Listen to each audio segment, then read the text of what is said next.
Market கண்டிஷனுக்கு active fund பெஸ்ட்டா இல்லை பாசிவ் ஃபண்ட் பெஸ்ட்டா? இன்டர்நேஷனல் ஃபண்ட்ஸ்லாம் வந்து பார்த்தீங்கன்னாக்கா டேரெக்டாக ஆக்டிவ் ஃபண்ட்ஸ் கிடையாது இந்தியாவில். ஸோ அப்போ அதெல்லாம் வந்து பார்த்தீங்கன்னா பாசிவ் ஃபண்ட்ஸ் தான். இண்டெக்ஸ் வழி, அதாவது ஃபண்ட் ஆஃப் ஃபண்டு, அந்த மாதிரி பாசிவ் ஃபண்டில் தான் வந்து நம்ம என்ன பண்ண முடியும்னாக்கா அலோகேஷன் கொடுக்க முடியும். ஸோ அதனால் வந்து இது பெஸ்ட்டாக அது பெஸ்ட்டான்னு சொல்ல முடியாது. அதான் இன்வெஸ்டர்ஸ்க்கு நாங்கள் எல்லாருக்கும் எப்படி அட்வைஸ் பண்ணுறோம் அப்படின்னு பார்த்தீங்கன்னாக்கா, ஸ்டாண்டர்ட் மேனரில் எஸ்டிபி ரூட்டில் இல்லை எஸ்ஐபி ரூட்டில் ஃபேஸ்டு மேனரில் உள்ளே பம்பிங் பண்ணிகிட்டே வாங்கன்னு சொல்கிறோம். ஏன்னா இது எப்போ வந்து மார்க்கெட்டிங்லேருந்து வியூ எடுக்கும் யாராலையும் ப்ரிடிக்ட் பண்ண முடியாது. ரீட்டைல் இன்வெஸ்டர்ஸ் இப்போ எஸ்ஐபி தொடர்ந்து இன்வெஸ்ட் பண்ணிகிட்டே இருக்காங்க. ஸோ இது ஒரு கரெக்டான சைனாக இருக்கும். ஸோ ஃபாலில் இருக்கிறத விட கன்சாலிடேஷன் ஃபேஸ் கொஞ்சம் டேஞ்சர்னு தான் சொல்கிறாங்க. ஸோ நீங்கள் எப்படி பண்ணுறீங்க? Time in the market is more important than time in the market. So அதுதான் வந்து உங்களுக்கு வெல்த் கிரியேஷனுக்கான ரூட். ஜேபி மார்கன் ரிசர்ச் வந்து கோல்டு விலை வந்து இன்னுமே அதிகரிக்கிறதுக்கு வாய்ப்பு இருக்குது இந்த இயர் எனக்குள்ள அப்படின்னு சொல்லியிருக்காங்க. ஸோ கோல்டு விலை இன்னுமே அதிகரிக்க வாய்ப்பு இருக்கா? ரொம்பவே டவுட்ஃபுல் தான். ஏன்னா அதே மாதிரி 100% ரிட்டர்ன் வரணுன்றது வந்து நாட் பாசிபிள். வருமானது பெரிய கொஸ்டின் மார்க் தான். ஸோ அந்த மாதிரி இல்லாமல் நீங்கள் அசட் அலோகேஷன் தான் கரெக்டுன்னு சொல்லுவீங்க. ஆதன் பிஸ்னஸ் நேயர்களுக்கு வணக்கம். இன்னைக்கு நம்ம கூட சிஆர்கே ஃபினான்ஷியல் சர்வீஸினுடைய ஃபவுண்டரும் மியூச்சுவல் ஃபண்ட் டிஸ்ட்ரிபியூட்டருமான சி ரவிக்குமார் அவர்கள் தான் ஜாயின் பண்ணியிருக்காங்க. வாங்க பேசலாம். வணக்கம் சார். வணக்கம் பிரீத்தி. எப்படி சார் இருக்கீங்க? நல்லா இருக்கேன். நீங்கள் எப்படி இருக்கீங்க? நல்லா இருக்கேன் சார். சார், இப்போ இந்த யூஎஸ் ஈரான் வார் தொடர்ந்து போயிட்டே இருக்குது. நடுவில் ஸ்டாப் பண்ணாங்க, திரும்பவும் வந்து நடந்துக்கிட்டே இருக்குது. ஸோ லாஸ்ட்டு ஃபியூ டேஸாகவே மார்க்கெட் வந்து அப் ட்ரெண்டில் போகிறது நம்மளை பார்க்க முடியுது. என்ன சார் ரீசன் இதுக்கு? அதான் சீஸ் ஃபயர் அனௌன்ஸ் பண்ண போகிறாங்கன்ற அந்த ஒரு எக்ஸ்பெக்டேஷனில் வந்து மார்க்கெட் வந்து ரியாக்ட் ஆகிட்டு இருக்கு. இதுவும் வந்து டெம்பரரி தான். மறுபடியும் ஒரு வேளை சீஸ் ஃபயரில் ஏதாவது ட்ராக் ஆகுது அப்படின்னாக்கா அதுக்கேற்ற மாதிரி மார்க்கெட் மறுபடியும் ரியாக்ட் ஆகிறதுக்கு சான்சஸ் இருக்குது. பட் அதான் இந்த மாதிரி வந்து ஜியோபொலிட்டிக்கல் இஷ்யூலாம் வந்து டெம்பரரி தான். மார்க்கெட் பாஸ்ட் ஹிஸ்ட்ரி எடுத்து பார்த்தீங்கன்னாக்கா எப்படி இருந்தாலும் இதை தாண்டி ஓவர் கம் பண்ணி தான் வரும். ஏர்னிங்ஸ் நல்லா இருந்ததுன்னா அதுதான் மெயின் மார்க்கெட்டோடைய மூவ்மெண்ட்டுக்கு. ஸோ ஏர்னிங்ஸ் க்ரோத், கம்பெனியோடைய க்ரோத் நல்லா இருக்குது அப்படின்னாக்கா டெஃபினட்டாக வந்து லாங் டேர்மில் இதெல்லாம் ஒன்றும் ஃபேக்டரே ஆகாது. அப்போ இந்த மார்க்கெட் அப்ரெண்ட் இந்த நெக்ஸ்ட் ஒரு 2-3 மந்த்துக்கு வந்து இன்வெஸ்டர்ஸ் எந்த மாதிரி விஷயங்கள்லாம் கவனிக்க வேண்டியது இருக்குது? அதான் இன்வெஸ்டர்ஸ்க்கு நாங்கள் எல்லாருக்கும் எப்படி அட்வைஸ் பண்ணுறோம் அப்படின்னு பார்த்தீங்கன்னாக்கா, ஸ்டாண்டர்ட் மேனரில் எஸ்டிபி ரூட்டில் இல்லை எஸ்ஐபி ரூட்டில் ஃபேஸ்டு மேனரில் உள்ளே பம்பிங் பண்ணிகிட்டே வாங்கன்னு சொல்கிறோம். ஏன்னா இது எப்போ வந்து மார்க்கெட்டிங்லேருந்து வியூ எடுக்கும்னு யாராலையும் ப்ரிடிக்ட் பண்ண முடியாது. அதனால் வந்து நம்ம டிசிப்ளின்டாக ஃபேஸ்டு மேனரில் இப்போ கையில் வந்து ஒரு 100% இருக்குனாக்கா அதில் ஒரு 25% வந்து பம்பிங் பண்ணிட்டு வரது வந்து நல்லாயிருக்கும். இப்போ இருக்கிற கரண்ட் மார்க்கெட் கண்டிஷனுக்கு ஆக்டிவ் ஃபண்ட் பெஸ்ட்டா இல்லை பாசிவ் ஃபண்ட் பெஸ்ட்டா? Good question. ஸோ இப்போ வந்து பார்த்தீங்கன்னாக்கா ஆல்ஃபா ஜென்ரேஷன் வந்து ரொம்பவே டஃப்பாக இருக்குது ஃபண்ட் மேனேஜர்ஸ்க்குலாம். ஸோ வந்து பெஞ்ச் மார்க்கை விட எவ்வளோ ரிட்டர்ன்ஸ் கொடுக்குறாங்க அப்படின்றத ஆல்ஃபான்னு சொல்லுவோம். ஸோ அது வந்து ஆக்டிவ்லி மேனேஜ் ஃபண்ட்ஸில் வந்து முன்னாடிலாம் நிறைய ஆப்பர்ச்சுனிட்டி வந்து நிறைய ஆல்ஃபா ஜென்ரேட் பண்ண முடிஞ்சுது. இப்போ ரீசெண்ட் டேஸாக வந்து பார்த்தீங்கன்னா லார்ஜ் கேப்பில் வந்து நிறைய ஃபண்ட் மேனேஜர்ஸ் வந்து ஸ்ட்ரகிள் பண்ணுறாங்க ஆல்ஃபா ஜென்ரேட் பண்ணுறதுக்கு. பட் இதே மிட் கேப்போ இல்லை ஒரு ஸ்மால் கேப் இண்டஸ்ட்ரியிலே ஸ்மால் கேப் கேட்டகரியிலே பார்த்தீங்கன்னாக்கா ஆல்ஃபா ஜென்ரேஷனுக்கு இனிமேல் நல்ல ஸ்கோப் இருக்குது. ஸோ அதனால் இது பெஸ்ட்டாக அது பெஸ்ட்டான்னு சொல்ல முடியாது. அதேமாதிரி வந்து பார்த்தீங்கன்னா இன்டர்நேஷனல் ஃபண்ட்ஸ்லாம் வந்து பார்த்தீங்கன்னாக்கா டேரெக்டாக ஆக்டிவ் ஃபண்ட்ஸ் கிடையாது இந்தியாவில். ஸோ அப்போ அதெல்லாம் வந்து பார்த்தீங்கன்னா பாசிவ் ஃபண்ட்ஸ் தான். இண்டெக்ஸ் வழி, அதாவது ஃபண்ட் ஆஃப் ஃபண்டு, அந்த மாதிரி பாசிவ் ஃபண்டில் தான் வந்து நம்ம என்ன பண்ண முடியும்னாக்கா அலோகேஷன் கொடுக்க முடியும். ஸோ அதனால் வந்து இது பெஸ்ட்டாக அது பெஸ்ட்டான்னு சொல்ல முடியாது. இது எல்லாமே சேர்ந்தது தான் பெஸ்ட்டாக இருக்க முடியும். ஓகே, இப்போது நம்ம மார்க்கெட் விட இன்டர்நேஷ்னல் மார்க்கெட் நல்லாவே பெர்ஃபார்ம் பண்ணிகிட்ருக்கு. ஸோ இப்போ வந்து இன்டர்நேஷ்னல் மார்க்கெட்டில் அசட் அலோகேஷன் வச்சுக்கலாமா? Okay, good question. இப்போ இதே ஒரு 1 year 1.5 years பிஃபோர் பார்த்தீங்கன்னாக்கா எல்லாருமே வந்து கோல்டு, சில்வர், அது வந்து பார்த்தீங்கன்னா ரீசன்சி பயாஸ்ன்னு சொல்லுவோம். எந்த ஒரு அசட் கிளாஸ் நல்லா பெர்ஃபார்ம் பண்ணிட்டு இருக்கோ அதில் போய் அலோகேஷன் ஜாஸ்தி கொடுக்குறது. நிறைய பேர் பார்த்தீங்கன்னாக்கா டொமஸ்டிக் ஈக்விட்டிலேருந்து புல் அவுட் பண்ணிட்டு கோல்டு, சில்வரில் பம்பிங் பண்ணாங்க. இப்போ என்ன பார்த்தீங்கன்னாக்கா கோல்டும் சில்வரும் நெகட்டிவ் ரிட்டர்ன் கொடுத்துட்டு இருக்கு. ஸோ இதே மாதிரி தான் வந்து பார்த்தீங்கன்னா லாஸ்ட் ஒரு 2-3 years வந்து பார்த்தீங்கன்னாக்கா இன்டர்நேஷனல் ஈக்விட்டி நல்லா பண்ணிகிட்டு இருக்கு. ஸோ இப்போ அதனால் எல்லாரும் என்ன பண்ணுறாங்கனாக்கா டொமஸ்டிக் ஈக்விட்டி வேணால் எனக்கு எல்லாமே இன்டர்நேஷனல் ஈக்விட்டியில் கொடுங்க அப்படின்றாங்க. ஸோ எல்லாத்தையும் எடுத்துன்னு போய் don't put all eggs in one basket.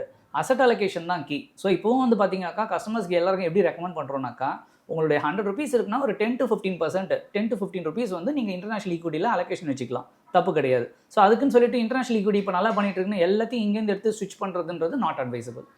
Interest rate இன்னுமே வந்து ஏற்றலை. இன்ட்ரெஸ்ட் ரேட்டில் எந்த விதமான மாற்றமுமே இப்போ வரைக்குமே வரல. ஸோ இன்ட்ரெஸ்ட் ரேட் அதிகமாக போகுது அப்படின்னா எந்த மாதிரி ஃபண்ட்ஸ் எல்லாம் சூஸ் பண்ணுறது கரெக்டாக இருக்கும்? இன்ட்ரெஸ்ட் ரேட் அதிகமாக போகுது அப்படின்னாக்கா வந்து பார்த்தீங்கன்னாக்கா அது ஈக்விட்டிக்கு வந்து ஒரு bad news. So interest rate வந்து இறங்குச்சுனா தான் வந்து ஈக்விட்டி மார்க்கெட் வந்து பர்ஃபார்ம் பண்ண ஆரம்பிக்கும். ஸோ இன்ட்ரெஸ்ட் ரேட் ஈக்விட்டி அதை ஏற ஆரம்பிச்சது அப்படின்னாக்கா ஈக்விட்டி வந்து கொஞ்சம் பர்ஃபார்மன்ஸ் குறைய ஆரம்பிக்கும். ஸோ அந்த மாதிரி சுச்சுவேஷன்லாம் வந்து பார்த்தீங்கன்னாக்கா ஈக்விட்டி ஃபண்ட்ஸில் வந்து கொஞ்சம் வால்டாலிட்டி கம்மியாக இருக்கிற மாதிரி மேபி ஹைப்ரிட் ஃபண்ட்ஸு இல்லை மல்டி அசெட் ஃபண்டு அந்த மாதிரி ஃபண்டு போகிறதுன்றது பெஸ்ட்டாக இருக்கும். ஓகே. லாஸ்ட் 2.5 இயர்ஸாவே மார்க்கெட் டவுன் ட்ரெண்ட்ல தான் இருக்கு. கன்சாலிடேஷன் ஃபேஸ்ல தான் இருக்கு. ஸோ இப்போ இன்ட்ரெஸ்ட் ரேட் அதிகமான ஈக்விட்டிக்கு பாதிப்புன்னு சொல்றீங்க. ஸோ இன்ட்ரெஸ்ட் ரேட் அதிகமாகறதுக்கு நிறைய சான்சஸ்மே சொல்லிட்டு இருக்காங்க. ஏன்னா இன்ஃப்ளேஷனுமே ஒரு பக்கம் இந்த வார்னால அதிகமாகிட்டே இருக்கு. ஸோ மறுபடியும் ஈக்விட்டி திரும்ப வரதுக்கு கொஞ்சம் நாட்கள் ஆகும். கொஞ்சம் இப்போ வந்து பார்த்தீங்கன்னாக்கா அதை என்ன சொல்லுவோம்னாக்கா டைம் கரெக்ஷன் சொல்லுவோம். இப்போ கரெக்ஷனில் 2 இருக்குது. ஒன்று ப்ரைஸ் கரெக்ஷன், இன்னொன்று டைம் கரெக்ஷன்.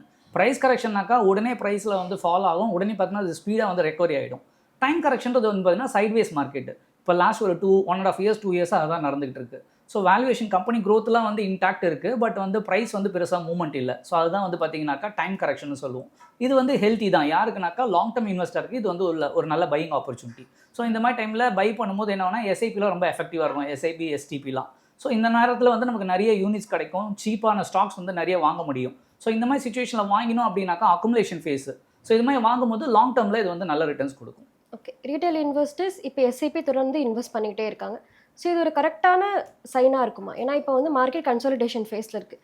ஸோ ஃபாலில் இருக்கிறத விட கன்சாலிடேஷன் ஃபேஸ் கொஞ்சம் டேஞ்சர்னு தான் சொல்கிறாங்க. ஸோ நீங்கள் எப்படி பார்க்குறீங்க? இல்லை, டிசிப்ளின் தான் வந்து உங்களுக்கு வெல்த் கிரியேஷனுக்கு வந்து இம்பார்ட்டன்ட். எப்போ வந்து மார்க்கெட் ரெக்கவர் ஆகும், எப்போ வந்து யூட்டர்ன் எடுக்கும்னு யாராலையும் ப்ரிடிக்ட் பண்ண முடியாது. அதனால நான் எல்லாருமே ஃபேமஸ் கோட் இருக்கு, time in the market is more important then timing the market. So எவ்வளோ நாள் நீங்கள் ஸ்டே பண்ணியிருக்கீங்கன்றது தான் ரொம்ப இம்பார்ட்டன்ட். ஸோ யாராலையும் பாட்டம் ஃபிஷிங் பண்ண முடியாது. இதுதான் வந்து மார்க்கெட் வந்து ஆல் டைம் லோ, இப்போ தான் என்ட்ரி எடுக்கணும், இப்போ லம்சமாக போடுங்க அப்படின்னு சொல்ல முடியாது. ஸோ அதனால் வந்து நம்ம எவ்வளோ நாள் ஸ்டே பண்ணுறோம், எவ்வளோ டிசிப்ளின்டாக வந்து ரெகுலராக வந்து நம்ம கான்ட்ரிபியூட் பண்ணிட்டு இருக்கோம் த்ரூ எஸ்ஐபி. ஸோ அதுதான் வந்து உங்களுக்கு வெல்த் கிரியேஷனுக்கான route. Okay. JP Morgan research வந்து கோல்டு விலை வந்து இன்னுமே அதிகரிக்கிறதுக்கு வாய்ப்பு இருக்குது இந்த இயர் எண்ட்குள்ளே அப்படின்னு சொல்லியிருக்காங்க. ஸோ கோல்டு விலை இன்னுமே அதிகரிக்க வாய்ப்பு இருக்கா? இந்த மாதிரி ஜியோபொலிட்டிக்கல் இஷ்யூஸ் இருக்கும்போது எல்லா சென்ட்ரல் பேங்க்ஸும் வந்து சேர்ந்து வாங்கும்போது அப்போ ஆப்வியஸ்லி வந்து பார்த்தீங்கன்னாக்கா டிமாண்ட் ஜாஸ்தி ஆகும்போது அதோடைய ப்ரைஸ் வந்து ஷூட் அப் ஆகும். ஸோ அதனால் வந்து எல்லாத்தையும் எடுத்து போய் மறுபடியும் கோல்டுக்கு ஷிஃப்ட் பண்ணலாமா அப்படின்னு கேட்டிங்கனாக்கா டெஃபினட்டாக கிடையாது. ஸோ உங்களுடைய அசட் அலோகேஷனில் ஒரு 10 to 15% வந்து கோல்டுக்கு அலோகேஷன் கொடுத்தாக்கா தப்பு கிடையாது. கோல்டு வந்து பார்த்தீங்கன்னா இட்ஸ் லைக் இன்சூரன்ஸ். உங்களுக்கு வந்து பெரிய டேமேஜ் ஆகுது, மார்க்கெட் வந்து ஸ்டாக் மார்க்கெட் ஏதாவது கொலாப்ஸ் ஆகுது, கிராஷ் ஆகுதுன்னும் போது உங்கள் போர்ட்ஃபோலியோ டேமேஜ் ஆகாமல் டென்ட் ஆகாமல் பார்த்துக்கிறதுக்கு ஒரு போர்ஷன் வந்து நம்ம கோல்டில் வந்து ஹெட்ஜிங்காக கொடுக்கறது வைஸ். பட் லாஸ்ட்டு 1 இயராக கோல்டு 100%க்கு மேலே ரிட்டர்ன்ஸ் வந்து கொடுத்துருக்கு. ஸோ அப்போ வந்து நிறைய பேர் அதை மிஸ் பண்ணிட்டாங்க இன்வெஸ்ட் பண்ணாமல். ஸோ இப்போ சரியான சான்ஸாக அதே மாதிரி ரிட்டர்ன்ஸ் கொடுக்கறதுக்கு எதுவும் வாய்ப்பு இருக்கா? ரொம்பவே டவுட்ஃபுல் தான். ஏன்னா அதே மாதிரி 100% ரிட்டர்ன் வரணுன்றது வந்து நாட் பாசிபிள். வருமானது பெரிய கொஸ்டின் மார்க் தான். ஸோ அந்த மாதிரி இல்லாமல் நீங்கள் அசட் அலோகேஷன் தான் கரெக்டுன்னு சொல்லுவேன். ஸோ இப்போ அகைன் நான் வந்து மிஸ் பண்ணிட்டேன் ஆல்ரெடி சான்ஸாக, அதனால நான் ஒரு ரீஎன்ட்ரி எடுக்கலாமா அப்படின்னாக்கா அது ஒரு பெரிய ரிஸ்க்காக தான் நான் யோசிக்கிறேன்.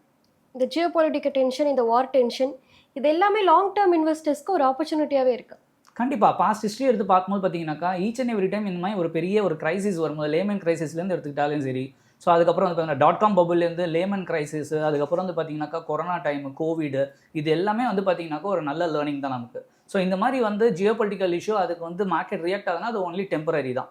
ஸோ அது வந்து it's a buying opportunity for a long term investor. நான் இப்போ வரேன், அடுத்த 1 or 2 இயர்ஸ் தான் எனக்கு ஹாரிஸ் தான், நான் உள்ள என்ட்ரி எடுக்கலாமானாக்கா நாட் அட்வைசபிள். இங்கே நான் எனக்கு ஒரு 5 years to 10 years டைம் இருக்குது சார், அதனால் என்னுடைய கோல் வந்து அப்போ தான் வந்து ரீச் பண்ண போகிறேன், அப்போ தான் எனக்கு ரெக்குவயர்மெண்ட் இருக்குது அப்படின்னாக்கா இது ஒரு நல்ல பையிங் ஆப்பர்ச்சுனிட்டி. இப்போ போர்ட்ஃபோலியோவை எப்படி ரீபேலன்ஸ் பண்ணுறது? ஓகே, போர்ட்ஃபோலியோ ரீபேலன்ஸ் இந்த சென்ஸ் இப்போ வந்து பார்த்தீங்கன்னாக்கா லார்ஜ் கேப் வந்து நல்லாவே வந்து வேல்யூவேஷன் சீப்பாக இருக்குது compared to mid and small gap. So large gap, ஒரு ஹைப்ரிட் ஃபண்டு, இல்லை ஒரு ஃப்ளெக்ஸி கேப்பு, அந்த மாதிரி போர்ட்ஃபோலியோ வந்து ஒரு 50 to 60% அந்த மாதிரி வச்சுக்கிட்டு எப்பவுமே வந்து பார்த்தீங்கன்னா ஸ்மால் அண்ட் மிட் கேப் வந்து ஒரு பவர் பூஸ்டர், நான் வீடியோ கேமில் எப்படி ஒரு பவர் பூஸ்டர் இருக்கும் அந்த மாதிரி வந்து உங்களுடைய போர்ட்ஃபோலியோவை ஸ்பைக் பண்ணுறதுக்கு, ரிட்டர்ன்ஸ் வந்து ஸ்பைக் ஆக்கிறதுக்கு மிட் அண்ட் ஸ்மால் கேப்பில் ஒரு போர்ஷன் அலோகேஷன் கொடுக்குறது தப்பு கிடையாது. ஸோ அந்த மாதிரி வச்சுட்டோம்னாக்கா போர்ட்ஃபோலியோ ஹெல்த்தியாக இருக்கும். இப்போ நிறைய இன்வெஸ்டர்ஸ் 3 to 5 இயர்ஸில் தான் மார்க்கெட்டில் இருக்காங்க, இல்லை அதுக்கு முன்னாடியே எக்ஸிட் ஆகிடுறாங்க. ஸோ இப்போ வந்து 3 to 5 இயர்ஸ் ஒரு கரெக்டான டியூரேஷனா, இல்லை 5 to 7 கரெக்டாக இருக்குமா? ஓகே, ஸோ லாங் டர்ம் இன்வெஸ்டர்னால் அதோட டெஃபினேஷன் மாறிக்கிட்டே இருக்கு. நான் இந்த இண்டஸ்ட்ரி வரும்போது வந்து பார்த்தீங்கன்னாக்கா 2002-2002லலாம் வந்து பார்த்தீங்கன்னாக்கா லாங் டர்மில் 1 year தான், லெஸ் தென் 1 year இருந்தால் ஷார்ட் டர்ம், மோர் தென் 1 year இருந்தால் லாங் டர்ம். அதோட டெஃபினேஷன் மாறிக்கிட்டே இருக்குது. ஓகே, இப்போ இருக்கிற சிச்சுவேஷன் படி பார்த்தீங்க அப்படின்னாக்கா மினிமம் அட்லீஸ்ட் பாஸ்ட் ரெக்கார்ட்லாம் எடுத்து பார்க்கும்போது, ஹிஸ்ட்ரிலாம் எடுத்து பார்க்கும்போது யாரெல்லாம் வந்து மினிமம் ஒரு 7 years ஸ்டே பண்ணியிருக்காங்களோ அவங்களுக்கு தான் வந்து நல்ல டீசென்ட்டான ரிட்டர்ன்ஸ் கிடச்சிருக்கு. இந்த மாதிரி கோவிட் மாதிரி சிச்சுவேஷனில் என்ட்ரி எடுத்திருக்காங்க, இப்போ ஒருத்தர் என்ட்ரி எடுக்கிறாங்க. இப்போ ஆல்ரெடி வந்து பார்த்தீங்கன்னாக்கா 2.5 years வந்து 2 to 2.5 years சைட்வேஸில் இருக்குது மார்க்கெட்டு. இப்போ ஒருத்தர் என்ட்ரி எடுக்கிறாருனாக்கா இங்கேருந்து 5 years கன்சிடர் பண்ணுறாருன்னு வைங்களேன், 5+2 ஆல்ரெடி 2 years பர்ஃபார்ம் பண்ணல, இன்னொரு 5னாக்கா 7 years. ஸோ இந்த மாதிரி சிச்சுவேஷனில் ஒரு 5 years இருந்தாலே டீசென்ட்டான டைம் ஃப்ரேமாக இருக்கும். இப்போ ஒரு இன்வெஸ்டர் இன்னிலிருந்து ஒரு 10 இயர்ஸ்க்குள்ள அவருக்கு ஒரு 1 crore போர்ட்ஃபோலியோ வந்து ரெடி ஆகணும் அப்படின்னா எந்த மாதிரி ஃபண்ட்ஸில் வந்து இன்வெஸ்ட் பண்ணலாம், எவ்வளோ இன்வெஸ்ட் பண்ணலாம்? ஓகே, இது வந்து பார்த்தீங்கன்னாக்கா ஒரு இது ஃபிக்ஸ் பண்ணிட்டோம், அதை வந்து ஆட்டோமேட் பண்ணிட்டோம், அது பாட்டுக்கு வந்து அக்குமுலேட் ஆகிடும் அப்படின்றது இல்லாமல் பீரியாடிக்கல் ரிவ்யூ வந்து ரொம்ப important. Once in a year நான் ரிவ்யூ பண்ணோம் அப்படின்னாக்கா every month each and every month நம்ம போர்ட்ஃபோலியோ ரிவ்யூ பண்ணணுன்றது கிடையாது. So once in a year வந்து நம்ம போர்ட்ஃபோலியோ ரிவ்யூ பண்ணி பியர் குரூப்போட கம்பேர் பண்ணி பார்க்கணும். அதை பெஞ்ச் மார்க்கோட கம்பேர் பண்ணி பார்த்துட்டு ஆன் ட்ராக் போயிட்டு இருக்கா. இப்போ ஃபார் தட் மேட்டர் இப்போ லாஸ்ட் 2.5 இயர்ஸாக மார்க்கெட் பெருசாக ரிட்டர்ன் கொடுக்கல, 2.5 இயர்ஸாக. அதனால் வந்து பார்த்தீங்கன்னா உங்கள் பர்ஃபார்மன்ஸ் வந்து ஸ்லகிஷாக இருக்குனாக்கா அக்செப்டபிள். ஃபண்டு வந்து அதாவது பெஞ்ச் மார்க் நல்லா பண்ணியிருக்கு, ஸ்டாக் மார்க்கெட் நல்லா பண்ணியிருக்கு, நம்மளுடைய ஃபண்டு நல்லா பண்ணல பர்ஃபார்மன்ஸ்னாக்கா அப்போ நம்ம இன்டர்வென்ட் பண்ணி அந்த போர்ட்ஃபோலியோ வந்து சேர்ன் பண்ணணும். ஸோ இந்த மாதிரி ரெகுலர் பேசிஸில் இயர்லி ஒன்ஸாக நம்ம பண்ணிக்கிட்டே வந்தோம் அப்படின்னாக்கா ஸோ எந்தெந்த ஃபண்டில் எந்தெந்த கேட்டகரியில் அலோகேஷன் கொடுக்குமோ அதை வந்து நம்ம ஷஃபில் பண்ணுற மாதிரி இருக்கும். இப்போ கரண்ட் சுச்சுவேஷன் வந்து பார்த்தீங்கன்னா லார்ஜ் கேப் வந்து ரொம்ப வேல்யூவேஷன் அட்ராக்டிவாக இருக்குது. ஸோ லார்ஜ் அண்ட் ஃப்ளெக்ஸி கேப்பில் அலோகேஷன் ஜாஸ்தி வச்சுட்டு மிட் அண்ட் ஸ்மால் கேப்பில் கொஞ்சம் கம்மியாக வச்சுக்கலாம். ஸோ இந்த மாதிரி பண்ணும்போது மினிமம் என்னுடைய கால்குலேஷன் படி பார்த்தீங்கன்னாக்கா ஒரு 13% ரிட்டர்ன் கொடுக்குது ஒரு மியூச்சுவல் ஃபண்டுனாக்கா monthly 41,000 you have to set aside. Okay, எடுத்து வச்சா தான் உங்களால் அந்த 1 crore வந்து அச்சீவ் பண்ண முடியும். மார்க்கெட் பற்றி நிறைய விஷயங்கள் சொன்னீங்க. ரொம்ப நன்றி. தேங்க்யூ பிரீத்தி.